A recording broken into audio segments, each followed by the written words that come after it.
Dovolte mi v tejto druhej časti zdieľania sa, kto je Ježiš Kristus, sa dotknúť otázky alebo učenia Jesus only. Toto učenie učí, že iba krst na meno Ježiš je správny, krst v mene Otca i Syna i Ducha Svätého je nesprávny a ak niekto je pokrstený v mene Otca i Syna i Ducha Svätého, tak ho krstia ešte raz. A ich korene siahajú do modalizmu, lebo veria tomu, že Ježiš je jedna osoba s Otcom a s Duchom Svätým. V apríli v roku 1913 na Svetovom prebudeneckom zhromaždení, ktoré sa konalo v Kalifornii, toto zhromaždenie viedla matka Maria Woodward Etherová pod záštitou Assemblies of God, mal priestor kázať jeden Kanaďan, ktorý sa volal Robert McAllister, a tedy kázal posolstvo o vodnom krste tesne pred krstom, ktorý sa mal konať na tom zhromaždení, a jeho posolstvo obhajovalo metódu, že iba jediné ponorenie do jediného mena Ježiš je správne. Že slova Otec, Syn a Duch Svätý neboli nikdy použité pri kresťanskom krste. Tak, ako vidíme, že Ježiš deleguje učeníkov, aby tak krstili v Matúšovi 28 a 19. John G. Shape, jeden mladý kazateľ, bol tak dojatý týmto McAllisterovým zjavením, že sa modlil celú noc, čítal Bibliu celú noc, bežal cez tábor nasledujúceho rána a kričal, že dostal zjavenie o krste, že meno Otca, Syna a Ducha Svätého bolo Pán Ježiš Kristus. Shape počas tohto táborového stretnutia, čiže tohto prebudenského zhromaždenia, on tvrdil, že meno Otca, Syna a Ducha Svätého bolo meno Pána Ježiša Krista. Odohralo sa to na pôde Assemblies of God. Čiže anglické Assemblies of God, na Slovensku to poznáme ako apoštolská cirkev. A toto bol taký podnet pre vytvorenie skupiny z Assemblies of God, ktorí sa oddelili od apoštolskej cirkvi, z Assemblies of God, a vytvorili tento smer učenia, alebo držali sa už potom tohto smeru učenia Jesus only. Ale Božie cirkvi, čiže Assemblies of God, Church of God a ešte ďalšie, ktoré boli vtedy na scéne, ktoré mali svoje vlastné zbory, vtedy sa nazývali Božie cirkvi, tak na podnet Assemblies of God apoštolskej cirkvi v októbri v roku 1916 sa konal taký štvrtý všeobecný koncil týchto božích cirkví, letničných. A tam sa vypracovala taká doktrina, alebo vypracovalo sa také doktrinálne vyhlásenie, ktoré okrem iného potvrdilo, že veria v Trojicu, pravda trinitárskej dogmy bola potvrdená tam, hej. A bolo prijaté také vyhlásenie Assemblies of God o základných pravdách. Tam sa sformulovali také základné pravdy učenia Assemblies of God, Church of God a ďalších božích cirkví tej doby. Hej. Chcem zvýrazniť to, že Assemblies of God a apoštolská cirkev verí, že Ježiš nie je jedna osoba s Otcom a s Duchom Svätým, ale Assemblies of God, apoštolská cirkev verí v Trojicu, Otec, Syn a Duch Svätý. Otec je osoba, Ježiš je osoba, Duch Svätý je osoba. Zároveň každý z nich je plnohodnotný Boh, nie sú anjel, nie sú podstaty človek. Samozrejme, že Ježiš už je človek, keď sa narodil Márii, ale aj 100% Boh, 100% človek. Ale Otec nie je človek, a Duch Svätý nie je človek. Je duch, Boh, takisto Ježiš je podstatný Boh, ale aj človek. Tomuto verí Assemblies of God, ale aj Church of God. Zase Assemblies of God, aj Church of God krstia v mene Otca, i Syna, i Ducha Svätého. A ak si to chceš vygoogliť, práve či to už prebudenské zhromaždenie z roku 1913, alebo vlastne ten 4. všeobecný koncil Božích cirkví v roku 1916. Môže si to vygoogliť, je to historická udalosť, ktorá sa naozaj odohrala. A čo sa stalo? Assemblies of God, apoštolská cirkev, sa dištancovala od tohto učenia, no tretina ľudí z Assemblies of God vyšla a vytvorila sa táto skupina, ktorá ďalej je na scéne a veria tomu učeniu Jesus Only. Hej. Že môžeme vidieť, že to, čo sa dohralo v roku 1913 na tom prebudeneckom zhromaždení Božích cirkví pod záštitou Assemblies of God, kde vystupovala matka Maria Woodward Etherová, samozrejme, ktorá sa držala doktríny Assemblies of God, trinitárne učenie a krst mene Otca i Syna i Ducha Svätého. Ale keď tam vystúpil tento Kanaďan Robert McAllister so svojím posolstvom, to dalo podnet pre vytvorenie tejto skupiny ľudí, ktorých dnes poznáme pod menom Jesus Only, alebo hej, ale tvrdilo sa, že už niekoľko kázateľov boli pokrstení a krstili už pred týmto rokom, už predtým takto krstili, ale aj boli pokrstení niektorí kazatelia. To vlastne vtedy sa otvorilo. Keď v knihe Skutky apoštolov vidíme, keď sa pýtajú učeníci a apoštoli, keď prišli na nové miesta, že akým krstom sú pokrstení, tak môžeme vidieť, že ľudia už rozoznávali Jánov krst, čiže krst, ktorým krstil Ján Krstiteľ a jeho učeníci. Aby sa spravil značný rozdiel medzi krstom Pána Ježiša Krista, tak tento krst bol nazývaný, že krst na meno Ježiš.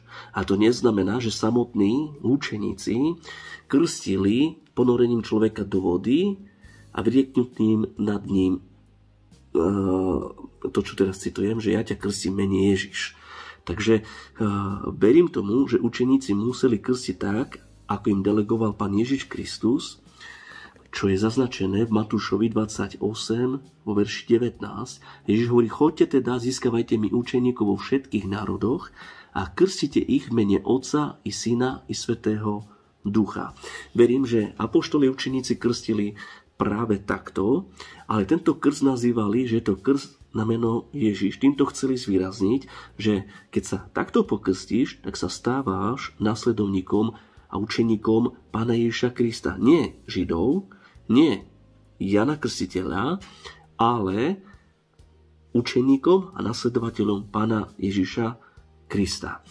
Je niekoľko takých sporných, sporných pasáží v písme, na ktoré stojí táto doktrína učenia Jesus Only, alebo Onesis. Jedna z takých biblických pasáží je Izaiáš 9.5. Lebo chlapček sa nám narodil, daný je nám syn, na jeho pleciach bude spočívať vláda a jeho meno bude obdivuhodný radca, mocný Boh, večný Otec, knieža pokoja. Sú to mená vzťahujúce na Pána Ježiša Krista. Ešte raz, jeho meno bude obdivuhodný radca, mocný Boh, večný Otec, knieža pokoja.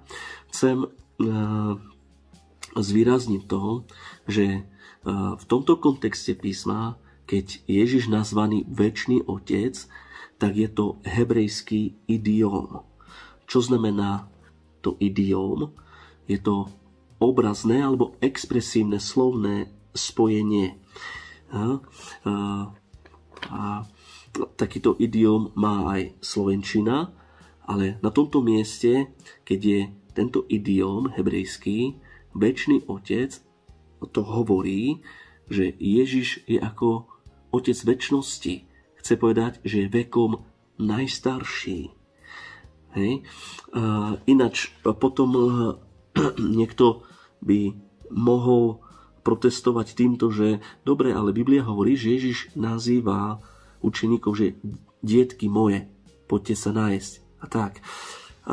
Aj to ešte neznamená, že Ježiš je stotožnený s Otcom. To nám nedáva podnet, lebo v kontexte celej Biblii môžeme vidieť, že je značný rozdiel medzi Otcom a Duchom Svätým. Čiže Ježiš mal právo a mohol ich nazvať, že sú ako keby jeho deti, alebo jeho deti, ale to neznamená, že on je Otec nebeský. Jednoducho, ja som manžel, ja som otec, a ja som aj rodič. Ale to ešte ma nestotožňuje s nebeským Otcom. A práve to isté, ako pastier, keď sa ľudia znovu zrodia z tvojej služby, tak ty si ako ich duchovný otec. Ale to neznamená, že ja som ich otec už ani po telesnej stránke a ani po tej celkovej duchovnej stránke, preto lebo Božie slovo nás vyzýva, aby nikoho sme nazývali otcom, iba Boha. Takže skutočne ich otcom je Duch Svätý, ale skrze tú starostlivosť ťa môžu nazvať, že si ich otec, akože aj si ich pastor, pastier, aj keď vieme, že skutočným pastierom je Ježiš Kristus. Takže to je taký hebrejský idiom tu vložený, a keď Biblia nazýva, že večný otec, tak chce povedať, ja verím tomu, že Ježiš je otec večnosti ako vekom najstarší, takisto ako Boh Otec a Duch Svätý. Potom je to verš 8. a 9. 14. kapitole Jánovho evanjelia, keď ozval sa Filip a hovorí: Pane, ukáž nám Otca a to nám postačí. Verš 9 hovorí: Ježiš mu povedal: Filip, toľký čas som s vami a nespoznal si ma? Kto videl mňa, videl aj Otca. Ako to, že teraz hovoríš, ukáž nám Otca? Hej. Kto videl mňa, videl aj Otca. To ešte neznamená, a ani Ježiš, verím, že tu netvrdil, že ten, kto videl moju tvár, moju telesnú podobu, tak videl Otca. Filip, keď si videl mňa, tak si videl Otca. Ježiš to netvrdí. Ježiš, verím, na tomto mieste chce povedať, že Filip, keď si videl mňa, videl si môj charakter, moje jednanie, moje správanie, môj zámer s človekom, moju vôľu, tak videl si Otca vo mne. A je to potvrdené v liste Hebrejom 1, 2, 3. Hej. Prečítam: v týchto posledných dňoch prehovoril k nám synovi, ktorého ustanovil za dediča všetkého a cez ktorého stvoril aj svet. A verš 3 tu hovorí, že Ježiš je odblesk Božej slávy. Hovorí toto: on je odblesk jeho slavy a obraz jeho podstaty a všetko udržuje svojim mocným slovom, keď vykonal očistenie od hriechov, posadil sa po pravici velebnosti na výsostiach. Ešte raz to prečítam, aj verš 2, aj verš 3. V týchto posledných dňoch prehovoril k nám Boh synovi, ktorého ustanovil za dediča všetkého a cez ktorého stvoril aj svet. Verš 3. On je odblesk jeho slavy a obraz jeho podstaty a všetko udržuje svojim mocným slovom. Čiže toto je, keď Ježiš hovorí, kto videl mňa, videl aj Otca. Ježiš je odblesk Božej slávy, slávy Otca, a je obraz jeho podstaty. Toto chcel povedať Ježiš. A toto povedal Ježiš.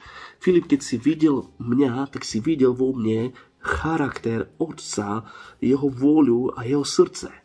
Lebo medzi Otcom, Synom a Duchom Svätým je obrovská jednota a obrovský súhrn. To znamená, že ak Otec vidí na človeka, Ježiš vidí na človeka a Duch Svätý, tak ich pohľad, ich súcit, ale aj ich zámer s tým človekom je rovnaký. Preto, lebo ich jednota je bez chyby. Bez chyby. Ďalej, napríklad Kolosanským 1.15, a tu sa hovorí, že Ježiš je obraz neviditeľného Boha, prvorodiny všetkého tvorstva. On je obraz neviditeľného Boha. To isté. To neznamená, že výzorovo je obraz neviditeľného Boha, ale charakterom, svojím vnútrom, vôľou, konaním, správaním Ježiš dokonale odzrkadľuje Boha Otca, hej, ale aj odzrkadľoval tedy, keď chodil po tejto zemi. Ján 8:19, na tomu povedali, kde je tvoj otec? Ježiš odpovedal, nepoznáte ani mňa, ani môjho otca. Keby ste poznali mňa, poznali by ste aj môjho otca. Zase, to je to, čo som teraz povedal, že Ježiš odzrkadľoval vôľu, ale aj srdce Boha Otca. Ježiš je odblesk Božej slávy, Ježiš je obraz Božej podstaty. Hej. On je tým obrazom, do ktorého keď vidíš, tak musíš vidieť Boha Otca. Ježiš na tejto zemi nám dokonale zjavil Boha Otca.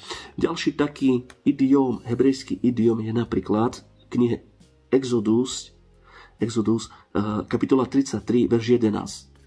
Hospodin sa rozprával s Mojžišom z tváre do tváre, ako keď sa niekto rozpráva so svojím priateľom.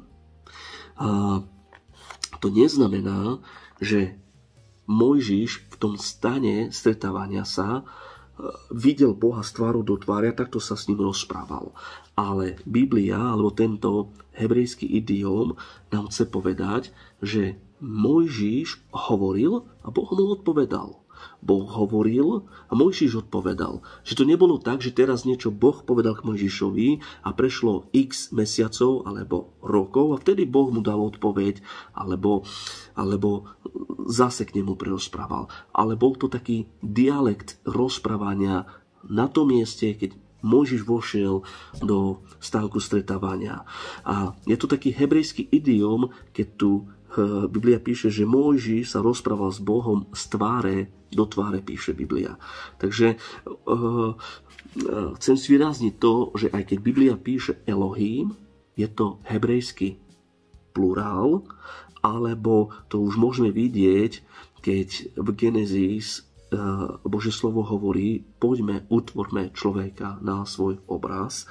A týmto chcem povedať, že v tomto všetkom nemôžeme na základe týchto veršov tvrdiť, že Otec, Ježiš a Duch Svätý je tá istá osoba. Preto, lebo je tu značný rozdiel medzi Otcom, Synom a Duchom Svätým a aj tieto v odzovkách také sporné verše, ktoré som prečítal, tak keď si zle vysvetlíme, tak samozrejme máme zlé učenie, ale keď ich položíme do kontextu celej Biblie, tak musíme vidieť, že to potom nesedí, to učenie Jesus only nesedí preto, lebo môžeme vidieť, že Ježiš sa modlí k Otcovi, Ježiš je vo vode, z neba zaznie hlas, Duch Boží v podobe holubice zostupí na Pána Ježiša Krista. A ja by som sa chcel dotknúť takýchto pár veršov ešte teraz, keď sa dá. A tak narýchlo ukázať, že Biblia jasne ukazuje značný rozdiel medzi Ježišom ako osobou a medzi Otcom ako osobou, ale aj medzi Otcom ako osobou a Duchom Svätým. Či už Ježišom a Duchom Svätým takisto. Hej. Z Božieho slova vieme, že kým Ježiš bol na zemi, Otec bol v nebi. Matúš 5, 16 až 48 napríklad. Vieme tiež, že Kristus teraz sedí po pravici Otca. Ježiš sa vždy modlil k Otcovi ako samostatná osoba. Matúš 11.25.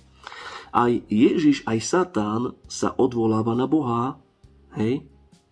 A to môžeme vidieť v Matúšovi 4, 6 až 10. Ježiš bol jediný splodený syn Otca. Preto Ježiš nemohol byť otcom, ani nemohol splodiť sám seba. Ján 1.14.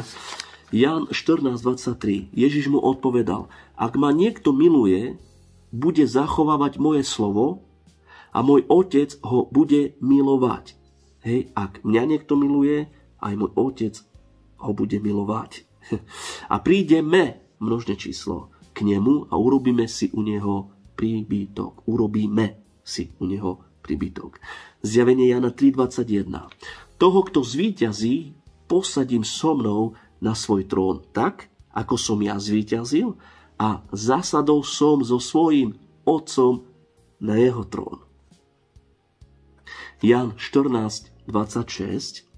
No tešiteľ, Duch Svätý, ktorého pošle Otec. Čiže vidíme, Duch Svätý bude poslaný, alebo pošle Otec.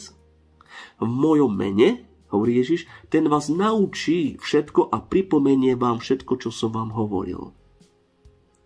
Duch Svätý ako osoba, ten vás naučí. Nie ono vás naučí, ten vás naučí. Jan 14:28. Počuli ste, že som vám povedal, odídem a prídem k vám. Keby ste ma milovali, radovali by ste sa, že idem k Otcovi, pretože Otec je väčší ako ja.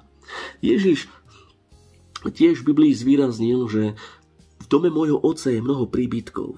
Idem vám pripraviť príbytky. Nenechám vás ako síroty, vrátim sa, prídem pre vás.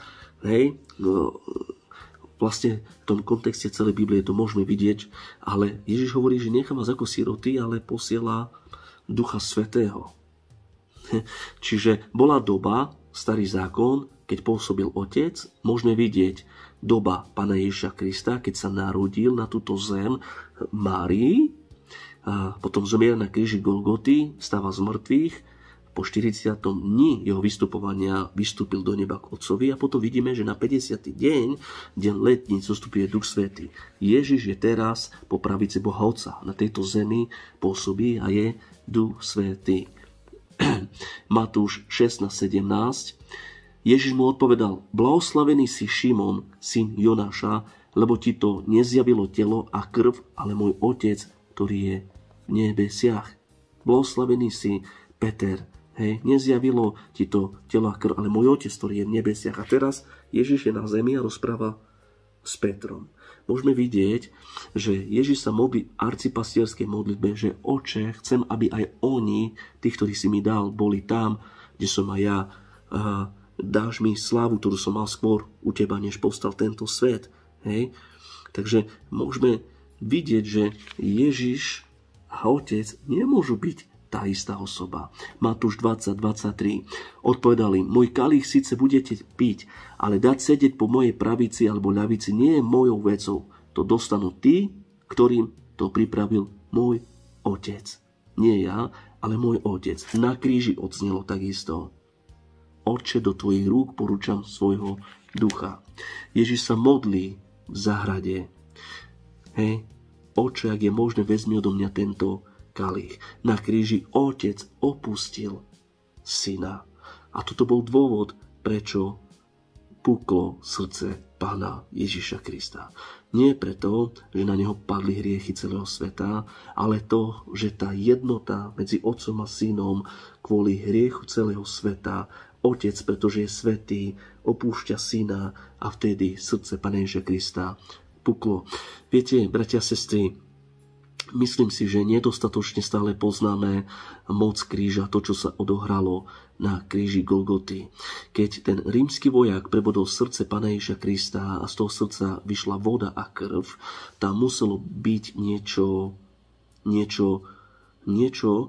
čo mu dalo podnet povedať, že naozaj toto bol Boží syn. Ja neverím, že ho tak prekvapila tá voda a krv, ale niečo sa tam odohralo, nejaká skutočnosť, ktorú možno on zažil vo svojom vnútri.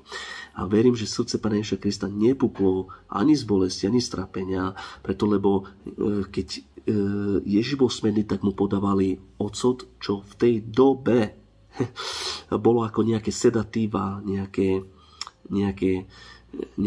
tabletky, ktoré utíšia bolesť, a Ježiš to neprijal. Ježiš nechcel zomrieť ľahkou smrťou.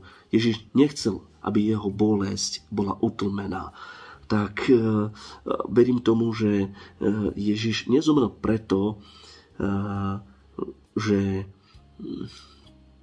v podstate mu srdce puklo iba z toho, že spádol a udrel si bok, ale verím, že toto bol dôvod tej jednoty, že Otec na kríži Golgoty opustil Syna kvôli hriechu celého sveta. Otec je svätý a A práve to vyvolalo v Kristovi to, práve preto aj Ježiš v Getsemanskej záhrade prosí, Oče, ak je možné, vezmi do mňa tento kalich, ale on neprosí preto, že Oče, aby som nezomrel, aby som netrpel, preto, lebo Ježiš vedel, že ide trpieť. Dokonca keď Peter mu nahovára, toto sa ti nemôže stať, Pane, keď Ježiš hovorí, že chytia syna a zabijú, on tretí deň stane z mŕtvych. Hovorí, toto sa ti nemôže stať. A Ježiš mu hovorí, chod za mňa, Satan. A tedy nehovorí Petrovi, ale hovorí tej myšlienke, lebo ako keby tá myšlienka ho chcela odhovoriť od toho, prečo Ježiš prišiel na túto zem. Zámer Pána Ježiša Krista prísť na túto zem bol jedinečný. Zomrieť za ľudstvo. Zomrieť. Zomrieť preto, aby človek zase našiel cestu k Otcovi. Takže dovolte mi prečítať ešte pár veršov, ktoré jasne dokazujú, že Ježiš není jedna osoba s Otcom ani s Duchom Svätým, a čomu verí apoštolská cirkev, čiže Assemblies of God, ale aj Božie zbory ako Church of God. Takisto verí, že Otec je Otec, Duch Svätý je Duch Svätý a Ježiš je Syn Ježiš a takisto tieto zbory krstia v mene Otca i Syna i Ducha Svätého. Lukáš 11.13. Keď teda vy, hoci ste zlí, viete dávať dobré dary svojim deťom, o čo skôr dá nebeský Otec Ducha Svätého tým, čo ho prosia. Otec a Duch Svätý. Lukáš 22.29. A ja vám dávam kráľovstvo, ako ho mne dal môj Otec. Hovorí Ježiš. Ján 3.35. Otec miluje Syna a všetko mu dal do rúk. Ján 8.16. Ak však súdim, môj súd je pravdivý, hovorí Ježiš, pretože nesúdim sám, ale so mnou i Otec, ktorý ma poslal. Jan 10.17. Otec ma preto miluje, že dávam svoj život, aby som ho opäť prijal. Jan 5.21. Lebo ako Otec kriesi a oživuje mŕtvych, tak aj Syn oživuje, koho chce. Jan 5.37. A Otec, ktorý ma poslal, sám vydal svedectvo o mne. Vy ste nikdy nepočuli jeho hlas, ani nevideli jeho tvár. A posledný verš, 1. list Tesaloničanom 3.11. Sám náš Boh a Otec i náš Pán Ježiš nech upriamia našu cestu k vám. Mnoho ďalších veršov je v Božom slove naozaj zachytených. Aj ten kontext výkladu správnej exegézy, keď chceme mať, tak musíme sa držať celého kontextu Biblie. Tam je značný rozdiel medzi Otcom, Synom a Duchom Svätým. Čo ale mňa osobne mrzí veľmi, že na scéne sú ľudia, ktorí aj napriek tomu všetkému, aj keď môžu a majú priestor sa pozrieť do histórie a aj už keď sa pozrieť na ľudí v našej dobe, o ktorých nemôžeme povedať, že tam nebola Božia moc a Božie vedenie, ako napríklad Bonke, Wilkerson, Ravenhill. Boli to Boží mužovia a mnohí ďalší, ktorí veria, že Boh je trojjediný, Otec, Syn a Duch Svätý, zároveň jeden Boh, tri osoby, ktorí krstili mene Otca i Syna i Ducha Svätého. A napriek tomu, to, čo ma mrzí, chcem povedať, je, že napriek tomu všetkému človek vládze povedať toto, že ale mne Duch Svätý zjavil tak, mne Boh ukázal tak. Ako keby im Boh ukázal ináč, alebo kto im ukázal?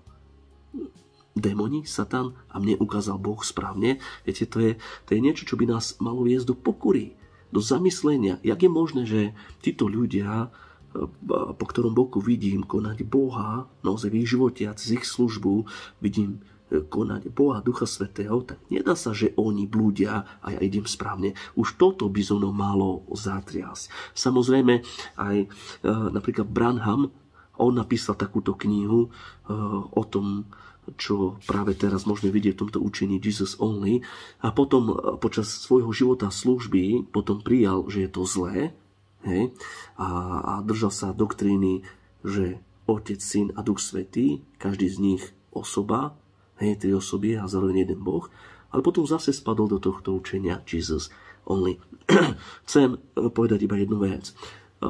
Toto video nebolo spravené preto, aby niekto bol zosmiešnený alebo zhodený, ale chcem poprosiť, že daj sa viesť. Trošku sa pozri do histórie, preštuduj. Chcem ti povedať, že nechoď na vlastnú pésť.